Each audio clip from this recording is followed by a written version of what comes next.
రాసిన 2వ పత్రిక 5వ అధ్యాయం 17వ వచనాన్ని చదువుదాం. 5వ అధ్యాయం కొరింథీయులకు రాసిన 2వ పత్రిక 5వ అధ్యాయము. కాగా ఎవడైనాను క్రీస్తునందున్న ఎడల వాడు నూతన సృష్టి, పాతవి గతించను, ఇదిగో కొత్తవాయను. ప్రార్థన చేసుకుందాం. సర్వాధికారి, జీవాధిపతి, మీ ఘనమైన నామానికి స్తోత్రాలు చెల్లిస్తున్నాం ప్రభువా. ఎంతో కృపను అనుగ్రహించారు, మీ వందనాలు. మరో సంవత్సరం దయా గీతాన్ని మీరు మాకు అనుగ్రహింపబోతున్నారు, మీకు స్తోత్రాలు. నేను ఈ సమయాన్ని చూడలేని వారు ఎంతో మంది ఉన్నారు ప్రభువా. మీరైతే మమ్మల్ని ప్రేమించి ఆయుష్ ఇచ్చారు, నేను సమస్తాన్ని అనుగ్రహిస్తున్నారు, మీకు వందనాలు. ఈ మాటలు మా వినికిల్లో ఆశీర్వాదకరంగా మార్చండి నాయనా. ఈ వాక్య భాగం ద్వారా మేము ఇంకా ఎక్కడ సరి చేసుకుని కృపను దయచేయండి నాయన. మీ యొక్క బలను మేము సమీపించబోతున్నాం, జ్ఞాపకం చేసుకొని వాక్యంతో మమ్మల్ని పరిశుద్ధపరిచి యోగ్యమైన రీతిలో మీ యొక్క బలను మేము సమీపించే వారు ఉండని సహాయం దయచేయండి. చెప్పబడిన సాక్ష్యాల నిమిత్తమే మీకు స్తోత్రాలు చెల్లిస్తున్నాం నాయన. మా అందరి జీవితాల్లో నీవు ఉపకారిగా ఉన్నావు, ఉపకారి అని వాక్యం తెలియపరుస్తుంది. అవునయ్యా, మీరు ఎంతో ఉపకారి అయినా మీ స్తోత్రాలు నేను మీకు పొందనాలు. నిజమే నాయన, మీ హస్తము విప్పి మీ గుప్పిని విప్పారు కాబట్టి మేము సమృద్ధిగా ఉన్నాం నాయన. మీ స్తోత్రాలు చెల్లిస్తున్నాం నాయన. లేని వారు ఎంతో మంది ఉన్నారు, ఈ పరిస్థితి లేని వారు ఎంతో మంది ఉన్నారు. మీ గుప్పిళ్ళు విప్పిన కారణం చేతనే మేము సమృద్ధి కలిగి ఉన్నాం. మా కష్టం కాదు నాయన, మాకున్న ఏది కాదు, కేవలం మీ కృపే. సాక్ష్యాలను దీవించారు, ఆ కుటుంబాలను కూడా దీవించి ఆశీర్వదించండి. బిడ్డల జీవితాలు చేసిన ప్రతి మేలును బట్టి మీకు స్తోత్రాలు చెల్లిస్తున్నాం. నా కుటుంబంలో కూడా మీరు చేసిన మేలును బట్టి మీకు స్తోత్రాలు చెల్లిస్తున్నాం. ఈ వాక్య భాగాన్ని మా వినికిలో దీవించండి, హెచ్చరించండి. మీ శక్తితో, మీ పునరుద్ధరణ బలంతో నన్ను మమ్మల్ని తాకండి. ఇక్కడ మీ కార్యం జరిగించండి, మీ ఆత్మ నడిపింపు దయచేయండి. గలిబిలను తీసివేయండి, నెమ్మదితో నింపండి, సహాయం దయచేయండి. మీ చేతికి అప్పచెప్పుకుంటూ యేసయ్య నామములో ప్రార్థించి వేడుకొంచున్నాం తండ్రి, ఆమేన్. 2వ కొరింథీయులకు రాసిన 2వ పత్రిక 5వ అధ్యాయం 17వ వచనంలో, కాగా ఎవడైనాను క్రీస్తునందున్న ఎడల వాడు నూతన సృష్టి, పాతవి గతించను, ఇదిగో కొత్తవాయను. క్రీస్తులో ఉంటే వారు ఎవరంట? నూతన సృష్టి. అంటే ఇంకా పాతవన్నీ గతించిపోతాయి. క్రీస్తులో ఉన్న ప్రతి ఒక్కరు కూడా నూతన సృష్టి, న్యూ క్రియేషన్. ఇప్పుడు మనం చూస్తున్న ఈ ఆకాశము, ఈ భూమి, ఇవన్నీ త్వరలో ఏమైపోతున్నాయి? గతించిపోతున్నాయి. నూతన ఆకాశము, నూతన భూమి, నూతన సృష్టిని మనం చూడబోతున్నాం. అదే విధంగా ఎవరైతే క్రీస్తునందున్నాడేలా ఏంటంటే నూతన సృష్టి. పాతవి గతించిపోతాయి. క్రీస్తులోకి వచ్చిన తర్వాత పాతవన్నీ ఏమైపోతాయంట? వినండి, క్రీస్తులోకి వచ్చిన తర్వాత పాతవన్నీ ఏమైపోతాయంట? మరి మనలో పాత ఇంకెన్ని ఉన్నాయి? ఒకసారి చెక్ చేసుకుందామా? క్రీస్తులో ఉన్న మనము, ఎవడైనాను క్రీస్తునందున్న ఎడల వాడు నూతన సృష్టి, పాతవి గతించిపోవును అని చెప్తున్నారు. మంచిదే. మనందరం క్రీస్తులో ఉన్నామా లేదా? ఉంటే పాతవి గతించిపోయినా లేదా అనేది ఒకసారి మనల్ని మనం ఏం చేసుకోవాలి? పరిశీలన చేసుకోవాలి. మనలో పాతవి ఎన్ని ఉన్నాయి? మనలో పాతవి చాలా ఉన్నాయి. మనం నూతన సంవత్సరం అనేసరికి ఏం చేసాం? ఇంటికి రంగులేసే వాళ్ళు రంగులేసారు. అదే ఒక పాట ఉంది, క్రిస్మస్ అంటే లేదా ఏదో పండగ అంటే ఇంటికి రంగులు కాదు, ఒంటికి రంగులు కాదు. చాలా మంది పండగను ఎలా చేస్తున్నారంటే ఇంటికి రంగులు, ఒంటికి రంగులు. అలాగే నూతన సంవత్సరం అనగానే ఇంటికి రంగులు, ఒంటికి రంగులు, లేదా అదొక పండగ అయిపోతుంది. కానీ దేవుడు ఒక సంవత్సరాన్ని మన జీవితంలో పొడిగించి ఆయుష్ ఇచ్చాడు అనేది ఎవరు అర్థం చేసుకోలేకపోతున్నారు. సరే, అంశంలోకి వెళ్దాం. ఎవడైతే క్రీస్తునందు ఉన్నాడో, కాగా ఎవడైనాను క్రీస్తునందున్న ఎడల వాడు నూతన సృష్టి, పాతవి గతించిపోయి. మరి ఇంకా మనలో పాతవి గతించిపోయినాయా, అట్లాగే సజీవంగా ఉన్నాయా అనేది మనం ఏం చేసుకోవాలి? పరిశీలన చేసుకోవాల్సిన అవసరం చాలా ఉంది. ఎప్పటికప్పుడు మనం ఏం చేయాలి? చెక్ చేసుకోవాలి. మనం క్రీస్తులో ఉన్నామా? ఉంటే మనలో పాతవి గతించినవా? క్రీస్తులో మనం ఉన్నాము అంటే నిదర్శనం ఏంటి? మనలో పాతవి గతించిపోవాలి. పాతవి అంటే ఏంటి? పులిసిపోయినవి అని అర్థం. అందుకనే అపోస్తలుడైన పౌలు గారు కొరింథీయులకు రాసిన మొదటి పత్రిక 5వ అధ్యాయం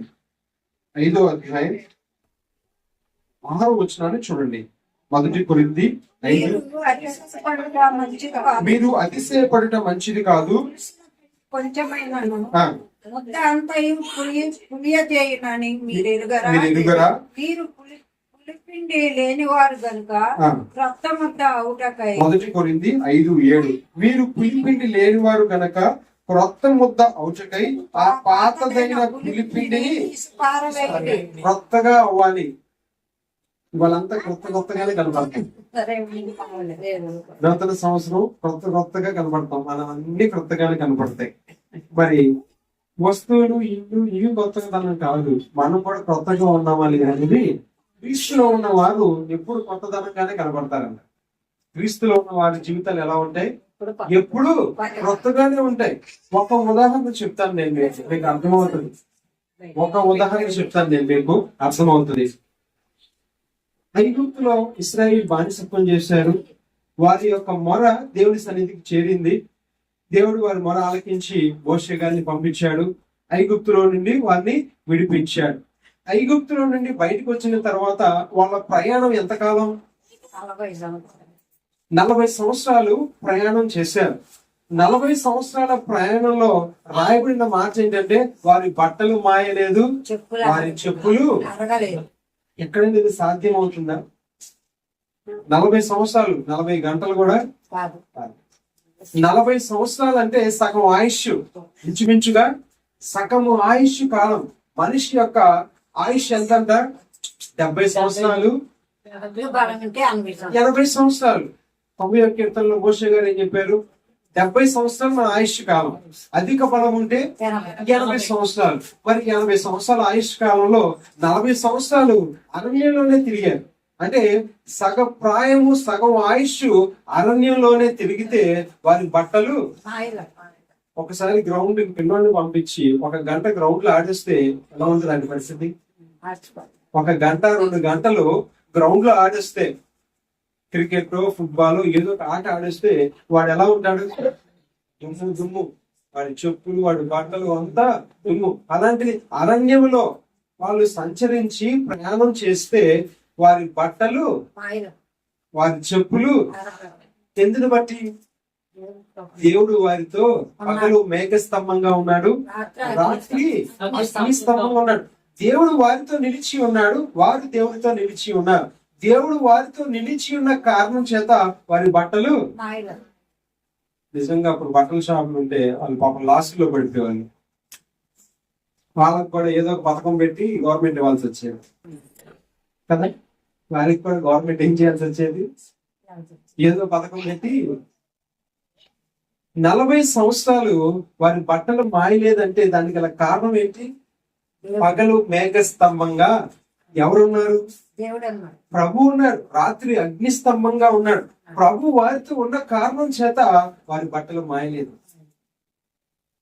మాపు అనేది వారిలో లేదు, పాతదనం అనేది లేదు. ఏ రోజుకి ఆ రోజు వాళ్ళు వేసుకున్న బట్టలు కొత్తగానే ఉన్నాయి. 40 సంవత్సరాలు వారు ఏ బట్టలు అయితే వేసుకున్నారో మొదటి రోజు అదే 40 దినాల వరకు కూడా, 40 సంవత్సరాల వరకు కూడా ఎక్కడ బట్టలు? ప్రభు మనతో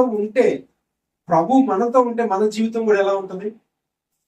పాతదవ్వదు, ఎప్పుడు కొత్తదనం లాగే ఉంటుంది. ఎప్పుడూ కొత్తదనం లాగే ఉంటుంది. మోషే గారి జీవితం చూడండి. ద్వితీయోపదేశ కాండము ఆఖరి అధ్యాయం.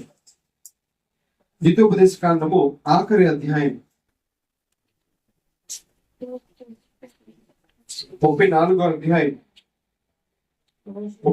అధ్యాయం 7వ వచనం. 34వ అధ్యాయం ద్వితీయోపదేశ కాండము 7వ అధ్యాయం 34వ అధ్యాయం 7వ వచనం. మోషే చనిపోయినప్పుడు 120 సంవత్సరముల ఈడు గలవాడు, అతనికి దృష్టి మాంద్యం లేదు, అతని సత్తువ. ఎన్ని సంవత్సరాలైనా సత్తువ తగ్గలేదంట. చనిపోయే వయసు అప్పుడు కూడా బలము యవనస్తుడు లాగే ఉన్నాడు. దృష్టి తగ్గల. ఇప్పుడు 1వ తరగతి పిల్లవాడికి భూతద్దాలు వేస్తున్నాం. అమ్మ వింటున్నారా? 1వ తరగతి పిల్లవాడికి కూడా చూడబుట్టిపోతుంది. కలద్దాలి. ఎందుకు ఈ పరిస్థితి? మన జీవితాలు పాతగా ఉన్నాయా, కొత్తగా ఉన్నాయా? ఒకసారి మనల్ని మనం వినండి. మన జీవితాలు పాతగా ఉన్నాయా, కొత్తగా ఉన్నాయా? క్రీస్తునందు ఉన్నామని మనం చెప్పుకుంటున్నాం. క్రీస్తునందు ఉన్న ఎడల వాడు నూతన సృష్టి, కొత్త సృష్టి, పాతవి గతించిపోవాలి. మరి క్రీస్తునందు ఉన్నామని మనం చెప్పుకుంటున్నాము. మనం పాతగా ఉన్నామా, కొత్తగా ఉన్నామా? మనలో ఇంకా పాతవి సజీవంగానే ఉండిపోతున్నాయి. పాతవి అనగా పాపానికి సాదృశ్యం. పాతవి అనగా పాపానికి సాదృశ్యం. అదే 1 కొరింథీ 5లో పౌలు గారు అన్నారు, పులిసిన పిండి అన్నాడు. పులిసిన పిండి. పులిసిన పిండి ఏం చేస్తుంది? ముద్దంతా పాడు చేస్తుంది. కొంచెం పులిసిపోయింది అయినప్పటికీ కూడా ముద్దంతా ఏమైపోతుంది? పాడైపోద్ది. చూడండి, కొంచెం దోసకాయలో ఎంత చేదుంటే కూరంతా పాడైపోతుంది. మీ అందరికి బాగా తెలుసు. దోసకాయ కోసేటప్పుడు ఏం చూస్తాం? వంకాయ కోసేటప్పుడు ఏం చూస్తాం? కండ్రెక్ కింద లేదా అని. ఎందుకు? దోసకాయలో చేదెందుకు చూస్తున్నాం? కొంచెం చేతున్న ఆ కూర మనం ప్రయాసపడి సిద్ధపాటు చేసిన ఆ వంటకం అంతా ఏమైపోద్ది? చేదైపోద్ది, పాడైపోద్ది. అది ఉపయోగం ఉండదు, ఇంకా తినటానికి ఉపయోగం ఉండదు. అలాగే పులిసినవి మనలో ఉంటే, పాతవి మనలో ఉంటే ఇంకా ఉపయోగం లేదు. అందుకనే ఒక మాట నేను మీ ముందు ఉంచుతాను. చూడండి, సామెతల గ్రంథం 14వ అధ్యాయం. సామెతల గ్రంథం 14వ అధ్యాయం 30వ వచనం. సామెతల గ్రంథం 14వ అధ్యాయం 30వ వచనం.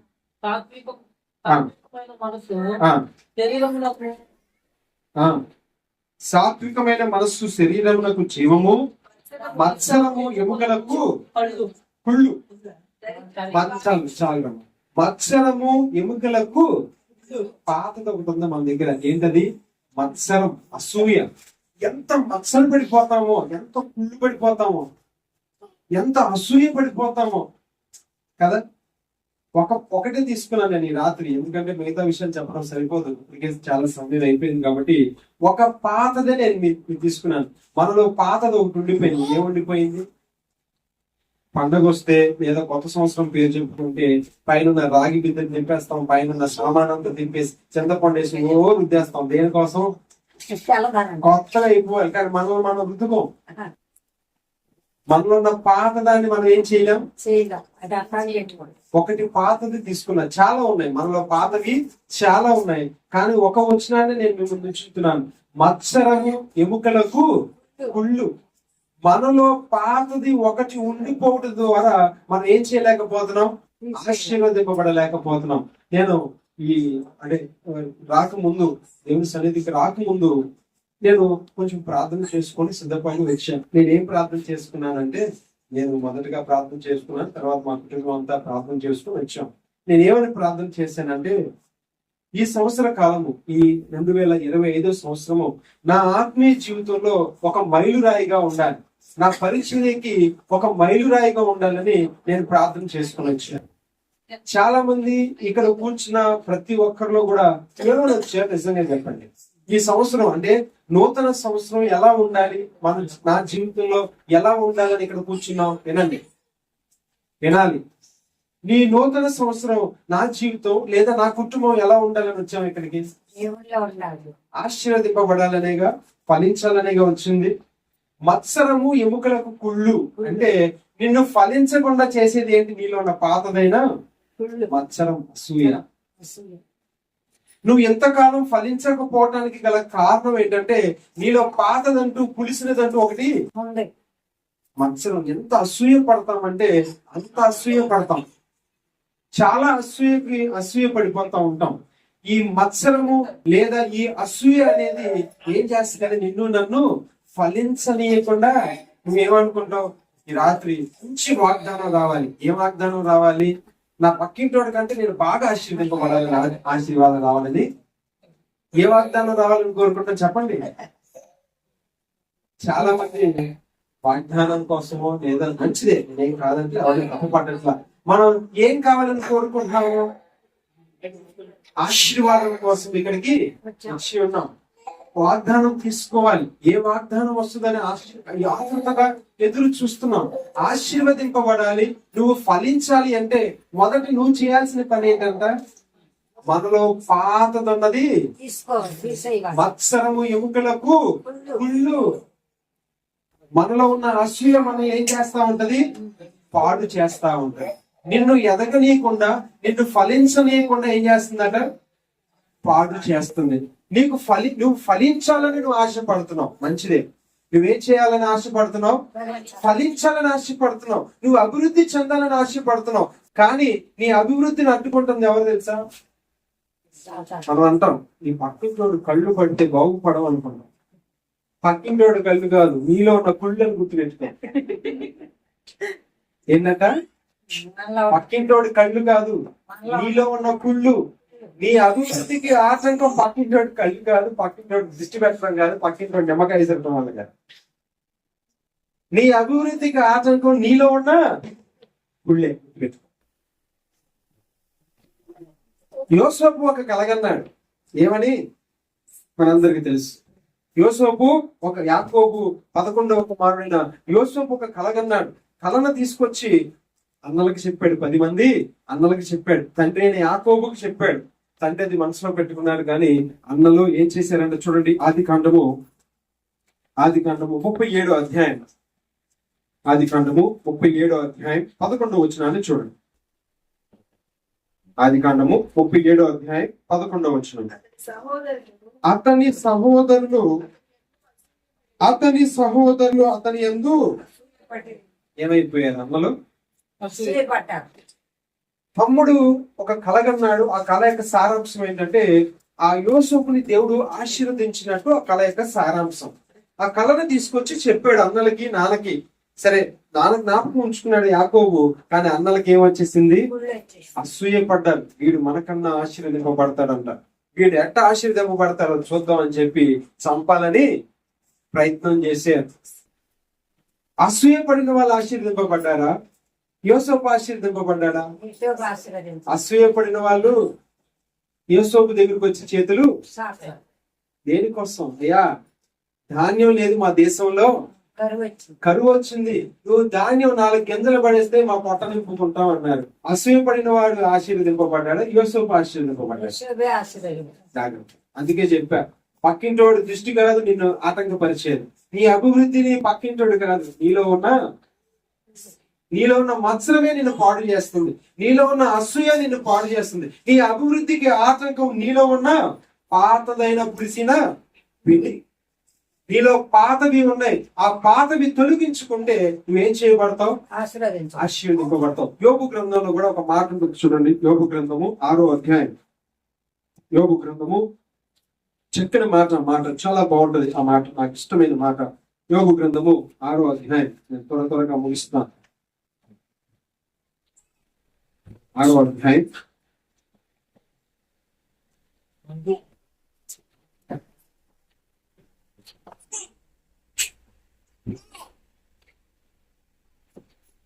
ఇది చేతులలో ఒక మాట చూడండి. 8 చూడండి.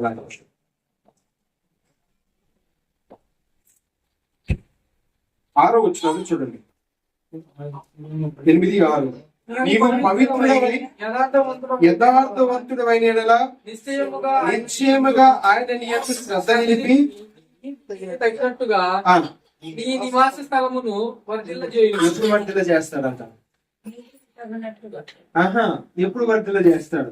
నీవు పవిత్రుడవై, నీలో ఏ కుళ్ళు, కుటంత్రం, అసూయ, మత్సరం, డాగు ఏమి లేకుండా నీలో ఉన్నది ఏది అంటే పాతవి తీసేసుకుంటే, నీవు పవిత్రుడవై యథార్థవంతుడవైన ఎడల నిశ్చయముగా ఆయన నీ యందు శ్రద్ధ నిలిపి నీ నీతికి తగినట్టుగా నీ నివాస స్థలమును నీలో పాతవి తీసేస్తే నీవు ఆశీర్వదింపబడ.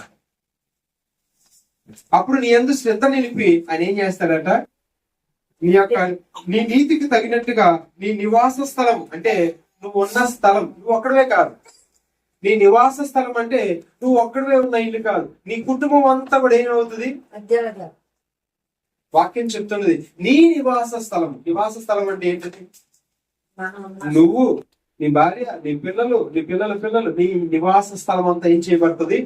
ఆశీర్వదింపబడుతుంది, వర్ధిల్ల చేస్తానన్నాడు. అంతేకాదు 7వ వచనం, అప్పుడు నీ స్థితి మొదట కొద్దిగా నుండినను తుదను నీవు నీ అభివృద్ధి ఎవడు ఆపడం చేత కాదు.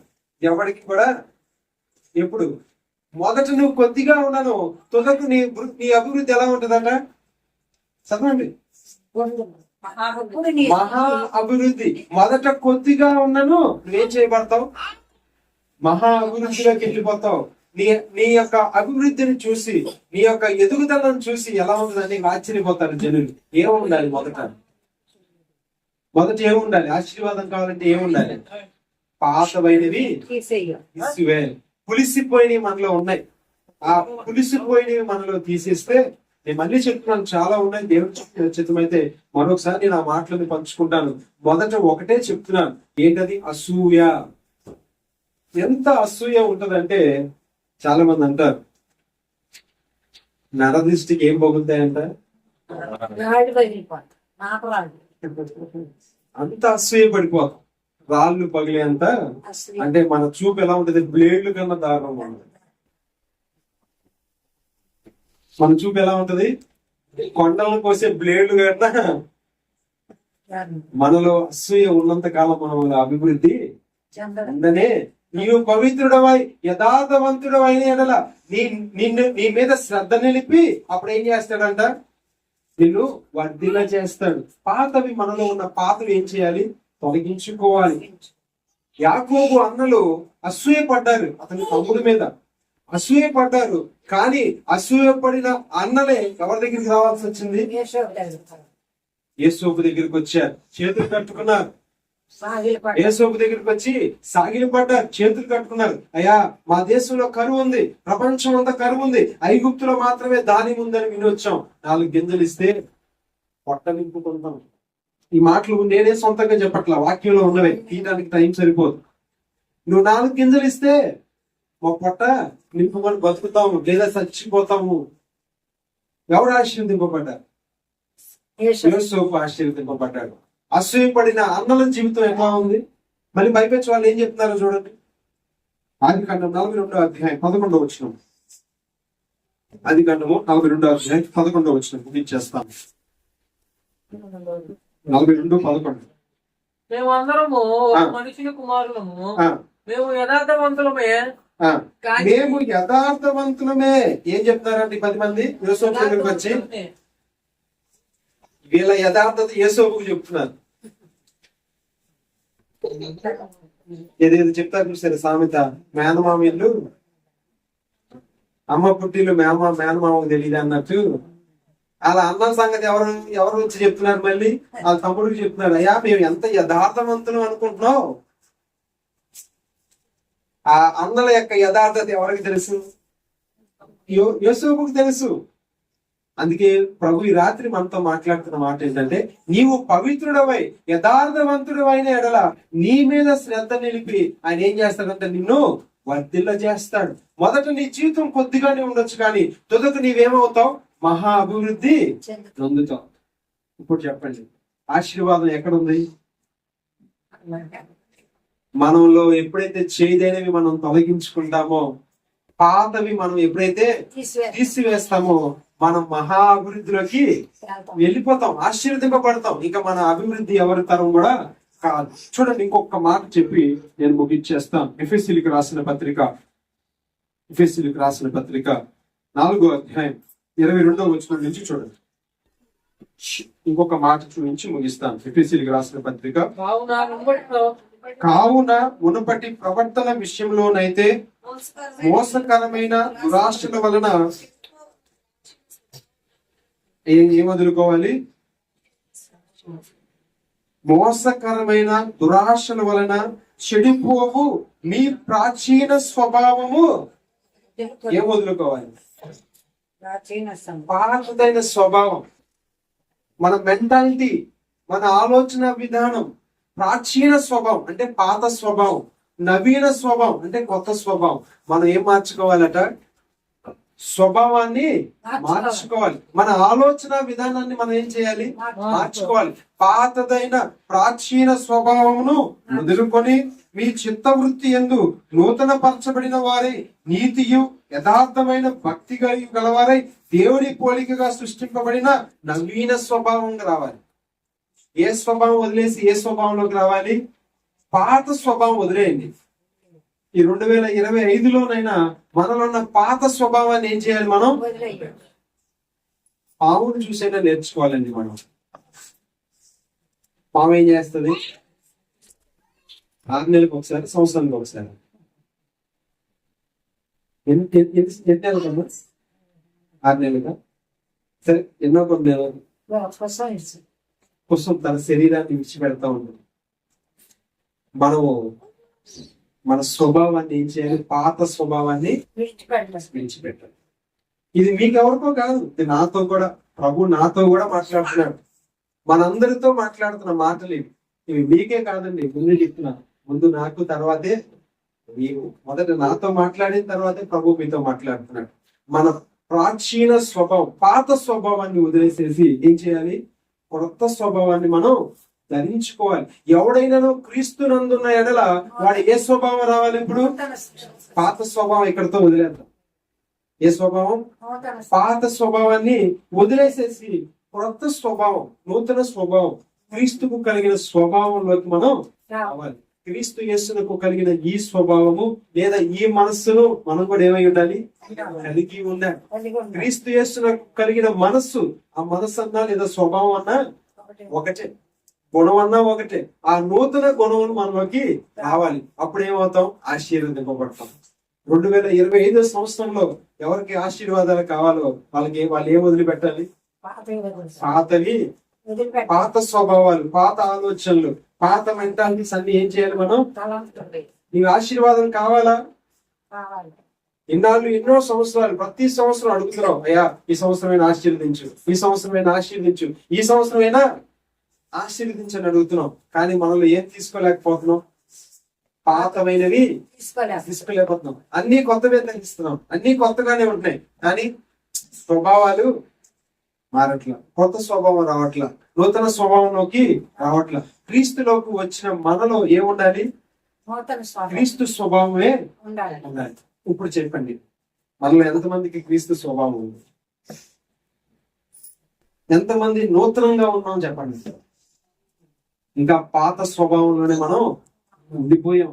కానీ ఏం చెప్తున్నాం? నూతన స్వభావంలోకి వచ్చాము, నూతనం అని చెప్తున్నాం, కొత్తగా ఉన్నామని చెప్తున్నాం. పాత స్వభావాలు, పాతవి మనం ఏం చేయాలంట? విడిచిపెట్టాలి. అప్పుడే ఆశీర్వదింపబడతాం. అప్పుడే మనం ఏం చేయబడతాం? ఆశీర్వదింపబడతాం. ఈ నూతన సంవత్సరం 2025 సంవత్సరంలో ఆశీర్వాదాలు కావాలంటే పాతవి మనం ఏం చేయాలి? విడిచిపెట్టాలి. ఆ పాతవి విడిచిపెట్టేంత వరకు మన జీవితాల్లో ఏముండదు? మహా అభివృద్ధిని మనం చూడలేం. ఆశీర్వాదాన్ని మనం ఏం చేయలేం? చూడలేం. దేవుడి కొద్ది మాత్రం మన ఎన్నికలో దీవించును గాక. చిన్న ప్రార్థన చేసుకొని ప్రభు యొక్క బలంలోకి మనం సమీపిద్దాం. ఆరాధన చేద్దాం. ప్రభు మనల్ని ప్రేమించి మరి నూతన సంవత్సరంలోకి నడిపించారు. 2025 సంవత్సరంలోకి మనం నడిపించారు. మనం ఎంతో గొప్పవారు కాదు కానీ, మనం నీతిమంతులం అని కాదు కానీ, ఆయన యొక్క దయాళుత్వం బట్టి, ఆయన యొక్క కృపను బట్టి నూతన సంవత్సరంలోకి మనం ఆయన నడిపించారు. అందుని బట్టి దేవాది దేవునికి కృతజ్ఞతాస్తుతులు చెల్లిద్దాం. అయ్యా, నువ్వు నన్ను జ్ఞాపకం చేసుకున్నావు, నా కుటుంబాన్ని జ్ఞాపకం చేసుకున్నావు, నూతన సంవత్సరంలోకి నన్ను నడిపించావు. మీరు ఇచ్చిన ఇక సంవత్సరం అనే దయా కిరీటాన్ని బట్టి నీకు స్తోత్రాలు చెల్లిస్తున్నాడు అని చెప్పి ఆయన మనం ఆరాధన చెల్లిద్దాం. ఆరాధన అంటే స్తుతులు చెల్లించడమే, థ్యాంక్స్ చెప్పడమే. అయ్యా నీకు థ్యాంక్స్ చెల్లిస్తున్నాను, నీకు కృతజ్ఞతాస్తుతులు చెల్లిస్తున్నాను. ఇంకొక సంవత్సరాన్ని నా జీవితంలో పొడిగించావు, ఆయుష్ని పొడిగించావు, అందుని బట్టి నీకు స్తోత్రాలు చెల్లిస్తున్నానని చెప్పి ఆయన వైపు చూద్దాం, ఆరాధన చేద్దాం. ఎవరు కళ్ళు తెలిసి అటు చూడదు.